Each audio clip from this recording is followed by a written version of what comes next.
Next lesson second lesson అభివృద్ధి భావనలు. Okay, దీంట్లో అయితే మనకు అసలు బిట్ రూపంలో వచ్చేటివి అయితే చాలా తక్కువ అండి. ఎక్కువగా మనకి దీంట్లో ఏం చదవాలంటే కనుక అంతా నార్మల్ మ్యాటర్ ఉంటుంది. అంటే మన మానవుడి యొక్క అభివృద్ధికి ప్రగతికి ఏమి మెయిన్ తీసుకుంటాము, ఎలా జీవించాలి, మనం ఏం చేయాలి అనే వాటికి సంబంధించి ఇక్కడ మనకు చూసుకుంటామండి.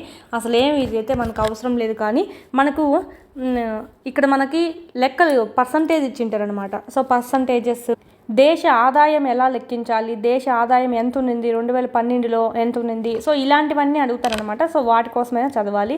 ఇదంతా ఆల్రెడీ చదివిందే, ఇదంతా అయితే అవసరం లేదు. ఇక్కడ చూడండి, కావాలంటే వివిధ వర్గాల ప్రజలంట, అంటే భూమి లేని గ్రామీణ కార్మికులు వాళ్ళ యొక్క కోరికలు ఏముంటాయి, అభివృద్ధి లక్ష్యాలు, ఓకేనా, ఆకాంక్షలు, అంటే వారి యొక్క కోరికలు ఏముంటాయి, అభివృద్ధి చెందాలి అని చెప్పి కోరికలు ఏముంటాయి. భూమి లేనటువంటి గ్రామీణ కార్మికులకి మరిన్ని రోజులు పని దొరకాలి, నాకు బాగా సంపాదించుకోవాలని అంటాడు.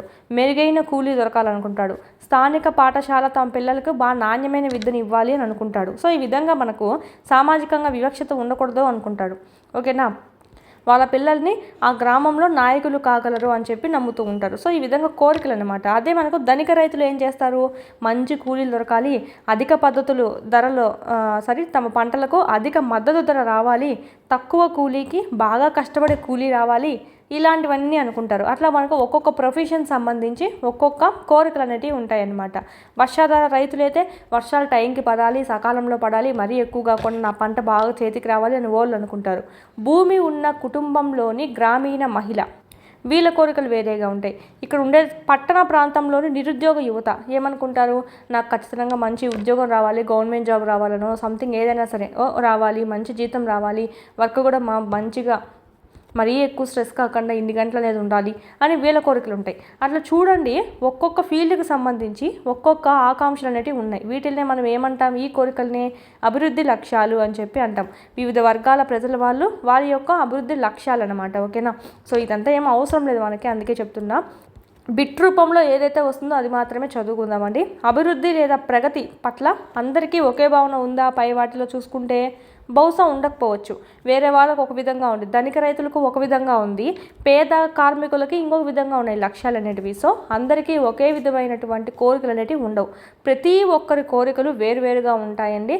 వాళ్ళకు ముఖ్యమైనవి ఏంటో అదే వాళ్ళ కోరికగా వాళ్ళ భావిస్తారనమాట. ఓకేనా, ఆ కోరికలు తీయడానికి ఏం చేయాలి, ఆ ఆకాంక్షలు కోరికలు అనేటివి తీయడానికి ఏం చేయాలో వాళ్ళు అది చేస్తూ ఉంటారు డైలీ వారీలో.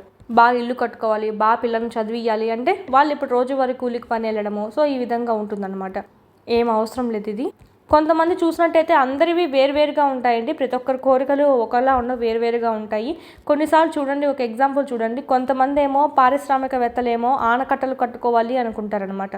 కానీ ఆనకట్టలు కట్టడం వల్ల, ఈ చెక్ డ్యామ్స్ వల్ల కుంటలన్నీ మనకు లోతట్టు ప్రాంతాలు ఏవైనా ఉంటాయి మునిగిపోతాయి. చాలామంది పేదవాళ్ళు ఇల్లు పోతాయి. వాళ్ళు ఏమనుకుంటారు, ఇంత పెద్ద అవసరం లేదు ఆనకట్టలు, చిన్న చెక్ డ్యామ్స్ కుంటలు ఉంటే చాలు, సాగునీటికి సరిపోతుంది, సో వీటి వల్ల మా నివాసం అనేది పోతుందని చెప్పి గిరిజనులు అనుకుంటారు.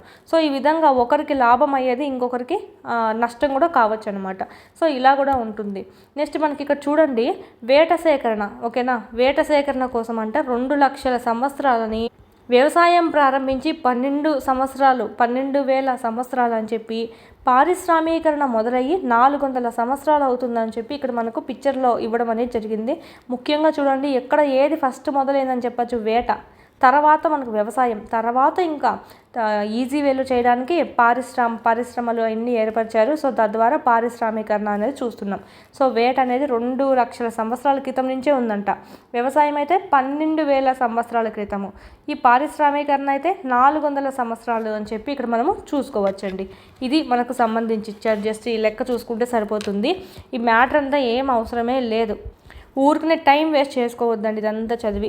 అభివృద్ధి అంటే ఏంటంటే విభిన్న అభిప్రాయాలు ఉన్నప్పుడు అభివృద్ధి యొక్క విధానాల్లో కూడా వ్యత్యాసాలు ఉంటాయండి.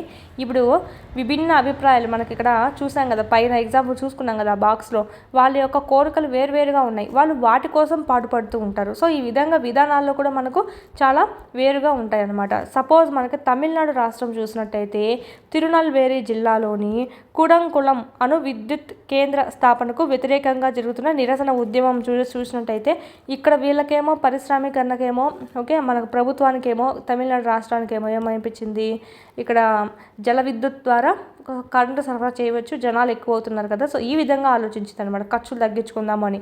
కానీ ఇక్కడ మత్స్యకారులు ఎవరైతే ఉన్నారో, ఇక్కడ మనకు చేపలు పట్టే వాళ్ళు, దీనివల్ల మాకు ఇబ్బంది అవుతుంది అని చెప్పి వీళ్ళకి రైట్ అనిపించింది, వీళ్ళకి రైట్ అనిపించలే, వీళ్ళకు ఇబ్బంది కలిగిస్తుంది. ఈ విధంగా మత్స్యకారులు కూడా చాలా ఉద్యమాలు కూడా చేస్తూనే ఉన్నారనమాట. సో ఈ విధంగా అభివృద్ధి అనేది చూసినట్టయితే అందరి దృష్టిలోనే అభివృద్ధి అనేదే కాదండి, ఒకరికి అభివృద్ధి జరిగేది ఇంకొకరికి నష్టం కూడా కావచ్చు అనమాట. ఇవన్నీ చూస్తుంటే మనకు ఒక 2 విషయాలు ఖచ్చితంగా తెలుసుకోవచ్చు. 2 విషయాలు స్పష్టంగా ఉన్నాయి. ఏంటివంటే వేరు వ్యక్తులకు వేరు అభివృద్ధి లక్ష్యాలు ఉండవచ్చు. ఓకేనా, కూలి పని చేసే వాళ్ళకి ఒక లక్ష్యము, నిరుద్యోగం చదువుకున్న వాళ్ళకి ఏమొస్తుంది, నేను బాగా టౌన్లలో ఉద్యోగం చేసుకోవాలి, టౌన్లో ఉండాలి, నాకు బాగా ఇంత శాలరీ రావాలి, అంత శాలరీ అని ఉంటుంది. వాళ్ళు ఏమనుకుంటారు, వ్యవసాయం చేసే వాళ్ళు బాగా వర్షాలు పడాలి సకాలంలో, నా పంట బాగా చేతికి రావాలని, అట్లా వేరు వ్యక్తులకు వేరు అభివృద్ధి లక్ష్యాలు అనేవి ఉండవచ్చు అని చూసుకున్నాం పైన ఫస్ట్ ఎగ్జాంపుల్. నెక్స్ట్ మనకి ఈ రెండోది ఏంటంటే ఒకరికి అభివృద్ధి అయినది మరొకరికి అభివృద్ధి కాకపోవచ్చు అండి, లేదా మరొకరికి హాని కలిగించవచ్చు అనమాట, ఇంకొకరికి విధ్వంసం చేసేటువంటి స్కోప్ కూడా ఉంటుంది. సో ఈ విధంగా మనకి ఇక్కడ 2 విషయాలు అర్థమవుతున్నాయి వీటికి సంబంధించి, అభివృద్ధి భావనలకు సంబంధించి. ఇదంతా అవసరం లేదు. మెయిన్ మనకు చూసినట్టయితే ఈ కింద ఒక వార్తాపత్రిక సంబంధించి ఇచ్చారండి, సో ఇది కూడా అవసరం లేదు. దీని యొక్క ప్రయోజనం ఏమిటి, ప్రయోజనం పొందని వాళ్ళు ఎవరు, ఇదంతా ఎక్సెస్ మ్యాటర్. మనకి ఎగ్జామ్ పాయింట్ ఆఫ్ వ్యూలో అయితే అలాంటివి అడగరు. ఇక్కడ మెయిన్ చూసినట్టయితే అభివృద్ధి చెందాలని ఎక్కువగా అందరు దేంట్లో అనుకుంటారంటే ఆదాయంలో అనుకుంటారండి. ఆదాయంలో ఎక్కువ డబ్బులు సంపాదించాలి అని చెప్పి. ఓన్లీ ఆదాయమే కాదు, ఇతర లక్ష్యాలు కూడా ఉన్నాయి. ఓన్లీ డబ్బులు ఉంటే సరిపోదు, ఏదో ఒక రకంగా సమాజంలో మనము సమానంగా ఉండాలి, స్వేచ్ఛ ఉండాలి, భద్రతాభావంగా ఉండాలి, ఇతరులు మమ్మల్ని గౌరవించాలి అని కూడా కోరుకుంటూ ఉంటారు. ఇవి కూడా అభివృద్ధి లక్ష్యాల కిందకే వస్తాయి. ఆదాయంతో పాటు ఇవి కూడా మనకు కోరుకునేటివే కాబట్టి అభివృద్ధి లక్ష్యాల కిందకే వస్తాయండి. ఓకే, నెక్స్ట్ ఇదంతా ఎక్సెస్ మ్యాటర్, ఇదంతా ఏం అవసరం లేదు, కావాలంటే చదవచ్చు మీరు, ఏం అవసరం లేదండి, జస్ట్ మనకు అర్థం కావడానికి ఇచ్చారు. ఈ 2 ఎగ్జాంపుల్స్ అనేవి ఇచ్చారనమాట. చూడండి, ఎంతైనా జీవించడానికి మనకు భౌతిక వస్తువులు మాత్రమే సరిపోవు, అంటే డబ్బు ఒకటే సరిపోదు, డబ్బు లేకుండా కదా మనకి ఇవన్నీ, డబ్బుతో పాటు ఇవన్నీ కూడా ఉండాలన్నమాట. స్వేచ్ఛ ఉండాలి, భద్రత ఉండాలి, ఎదుటి వాళ్ళు వివక్షత చూస్తూ ఉండడము అలాంటివేమి ఉండకుండా ఉండాలి. ఓకే, ఇక్కడ డబ్బు అనేది చూసినట్టయితే ఓన్లీ మన జీవితంలో ఒక అంశం మాత్రమే అనమాట. అది భౌతికం కాని అంశాలపైన మన జీవితం యొక్క నాణ్యత అనేది ఆధారపడి ఉంటుందండి.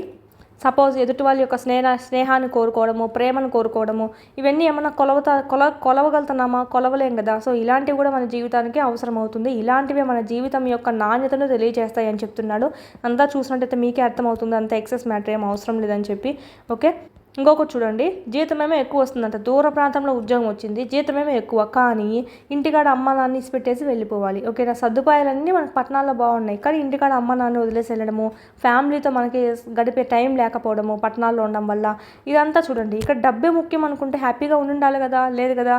సో డబ్బే ముఖ్యం కాదు, డబ్బు అనేది ఒక భాగం మాత్రమే, ఆదాయం అనేది ఒక భాగం మాత్రమే. ఇతర లక్ష్యాలు కూడా ఉన్నాయి అభివృద్ధి భావనలో. అవి ఏంటివంటే స్వేచ్ఛ ఉండడము, అందరితో కలివిడిగా ఉండాలి అని చెప్పి అది కోరుకోవడం, స్నేహపూర్వకంగా, ఓకే, ప్రేమగా ఉండడము, ఇది కూడా మనకు ఒక రకంగా అభివృద్ధి భావన కిందకే వస్తుందని చెప్పి ఇక్కడ మనకు ఇవ్వడం జరిగింది. నెక్స్ట్ ఇక్కడ చూడండి, వివిధ వ్యక్తులకు అభివృద్ధి పట్ల విభిన్న భావనలు ఎందుకు ఉంటాయి, కింద ఇచ్చిన వివరణలో ఏది ముఖ్యమైనది, ఎందుకు ఉంటాయండి. విభిన్న వ్యక్తులకు అభివృద్ధి పట్ల వివిధ భావనలు ఎందుకు ఉంటాయి, వ్యక్తులు వేరు కాబట్టా, వ్యక్తులు వేరని కాదే, వ్యక్తి యొక్క జీవన పరిస్థితులు వేరు కాబట్టి, వ్యవసాయం చేసిన వాళ్ళు చదివి ఉద్యోగాలు చేయమంటే చేయలేరు, వాళ్ళకి అదే అలవాటు కాబట్టి, వాళ్ళకి అదే తెలుసు, ఓకేనా, జీవన వృత్తి. ఈ కాలం చదువుకున్న పిల్లవాళ్ళు వెళ్ళి వ్యవసాయం చేయమంటే చేస్తారా, చేయలేరు. చాలామంది చదువుకున్నారు కాబట్టి వీళ్ళు ఉద్యోగం కోసం చూస్తూ ఉంటారు. సో ఈ విధంగా వ్యక్తి యొక్క జీవిత పరిస్థితులను బట్టి వేరుగా ఉంటాయండి, వ్యక్తులను బట్టి కాదు. ఓకేనా, జీవిత పరిస్థితులను బట్టి వేరుగా ఉంటాయి. క్రింది 2 వాక్యాల అర్థం ఒకటేనా, మీ సమాధానం ఎలా సమర్థించుకుంటావు, ఇది కూడా అవసరం లేదు, జస్ట్ చూసుకుందాం. ప్రజల అభివృద్ధి లక్ష్యాలు వేరువేరుగా ఉంటాయి. అవును, ఉంటాయండి, మనం ఆల్రెడీ పైన బాక్స్లో చూసుకున్నాము.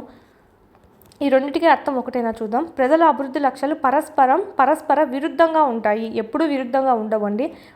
మనకు చూసినట్టయితే కొన్ని అందరికీ ఆమోదంగా ఉండేటివే ఉంటాయి, కొన్ని మాత్రంలోనే ఒకరికి అభివృద్ధి అనిపించినది ఇంకొకరికి నష్టం అని అనిపిస్తూ ఉంటుంది. క్రింది వాక్యాల అర్థం ఒకటేనా అంటే కాదండి, విరుద్ధంగా ఉంటుంది అనేది కాదు, కొన్నిసార్లు మనకు ఫేవర్ చేసేటివి కూడా ఉంటాయి, వేరువేరుగా ఉంటుంది అనేది మాత్రం చూసుకోవచ్చు. ఇదంతా ఏం అవసరం లేదు. నెక్స్ట్ వేరు దేశాలను లేదా రాష్ట్రాలను ఎలా పోలుస్తాము, ఓకేనా. దేశాలను మనకు రాష్ట్రాలను చూసినట్టయితే పోల్చడానికి మనము కొన్ని ప్రామాణికాలు అనేటివి యూజ్ చేస్తామండి. ఓకే, దాన్ని బట్టే మనము ఇంకొక రాష్ట్రాన్ని పోల్చుకుంటాం అనమాట, లేదా ఇంకొక దేశంతో పోల్చుకుంటాం ఏది బెటర్గా ఉంది అని. అలానే కదా ఇప్పుడు ఎలా చెప్పగలిగాము, అభివృద్ధి చెందిన దేశము, అభివృద్ధి చెందుతూ ఉన్న దేశము, అభివృద్ధి చెందని దేశము అని ఎలా చెప్తున్నాము. ఏదో సంథింగ్ పోలిస్తేనే కదా. ఆ సంథింగ్ పోల్చేది ఓన్లీ ఆదాయం మాత్రమే కాదు, ఓన్లీ డబ్బు మాత్రమే కాదు, అక్కడ ఉండేటువంటి ఆరోగ్యము, ప్రజల యొక్క ఆరోగ్యము అంటే ఆయు ప్రమాణము చెప్పచ్చు, అక్కడ వాళ్ళు ఎంత శాతం చదువుకున్నారు, మెయిన్ విద్య ఆరోగ్యం బట్టి పోలుస్తారు. నెక్స్ట్ ఉపాధి, ఓకేనా, నైపుణ్యాలు, ఇలాంటివన్నీ వీటన్నిటిని మనం ప్రామాణికాలు అంటాం. వీటన్నిటిని బేస్ చేసుకొని మనము కొలవడం అనేది జరుగుతుంది. ఆటల జట్టుకు, వ్యక్తిత్వ పోటీకి, సంగీత బృందానికి, విహారయాత్ర నిర్వహణకు, బృందానికి ఎంపిక చేయడానికి వేరు ప్రామాణికాలను తీసుకుంటాం. ఇప్పుడు చూడండి, ఆటలకు ఆడడానికి, వ్యక్తిత్వంగా ఏదైనా పోటీలు పెట్టడానికి, సంగీతము, వీళ్ళందరికీ ఒకటే ప్రమాణం పెడతామా మనము. నీకు ఎలిజిబిలిటీ ఉంటేనే నువ్వు దీంట్లో పార్టిసిపేట్ చేయొచ్చు అని చెప్పి. ఆటలకు ఒక నియమం ఉంటుంది, వ్యక్తిత్వ పోటీలకు ఒక నియమం ఉంటుంది. సంగీతం అయితే బాగా పాడగలగాలి, గొంతు బాగుండాలి, బాగా నేర్చుకొని ఉండాలి, ఓకేనా, ఇలాంటివి తీసుకుంటాం. సో అదే విధంగానే దేశం టు దేశం పోల్చడానికి కూడా మనకు చాలా ఉన్నాయన్నమాట ప్రమాణికాలు. మెయిన్ చూసినట్టయితే విద్య, ఆరోగ్యం, తలసరి ఆదాయం కూడా చూసుకుంటాం. సపోజ్ ఇక్కడ మనకు పిల్లవాళ్ళ యొక్క సమగ్ర అభివృద్ధిని అంచనా వేయాలి అనుకుంటే ఓన్లీ వాడు మార్క్స్ ఒకటే తీసుకుంటామా, కాదు కదా. మార్క్స్ ఒకటే కాకుండా వాడి ఇతరులతో ఎలా ఉన్నాడు, సహకార స్ఫూర్తి ఎలా ఉంది, వాళ్ళు సృజనాత్మకత ఎలా ఉంది, లేదా వాడు సాధించిన మార్కులు ఎంత, ఇలాగ ఏదైనా తీసుకోవచ్చు అనమాట. ఇలాగ ప్రామాణికాలు అన్నీ తీసుకొని వాళ్ళలో సమగ్ర అభివృద్ధి జరిగిందని చెప్తాం. అదేవిధంగా మనకు దేశం టు దేశం, రాష్ట్రం టు రాష్ట్రం పోల్చాలంటే కొన్ని ప్రామాణికాలు అనేటివి ఉన్నాయి. సో చూద్దామండి. వీటికి సంబంధించినటువంటి ఫుల్ క్లాసెస్ అన్నీ మీకు యాప్లో అందుబాటులో ఉన్నాయి. 3rd నుంచి 10th వరకు లెసన్ వైజ్ వీడియోస్ ప్లస్ పీడిఎఫ్స్తో సహా మీకు 500 రూపీస్కే మీరు ఇక్కడ పర్చేస్ అనేది చేసుకోవచ్చు. 3, 4, 5 ఈవీఎస్ అంతా మనకు యూట్యూబ్లో ఉండేది ఓల్డ్ కాబట్టి ఓల్డ్ డిస్ట్రిక్ట్స్ ప్రకారం ఉంది. సో ఇక్కడ మనకు న్యూ సిలబస్, న్యూ డిస్ట్రిక్ట్స్ ప్రకారం మీకు ఇక్కడ అప్డేట్ చేయడం జరిగింది. అదేవిధంగా 7th తెలుగు సంబంధించి మొత్తం కంప్లీట్ అయింది. 8th సంబంధించి కూడా మీకు యాప్లో అందుబాటులో ఉంది.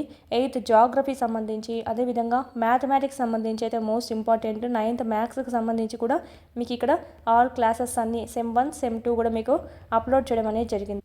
ఈ విధంగా 3rd నుంచి 10th వరకు 3rd to 8th మొత్తం ఉంటాయి. 9th 10th లింక్డ్ టాపిక్స్ అనేటివి మీకు అప్లోడ్ చేయడం జరిగింది. చూడండి, చాలా యూస్ఫుల్ అవుతుంది.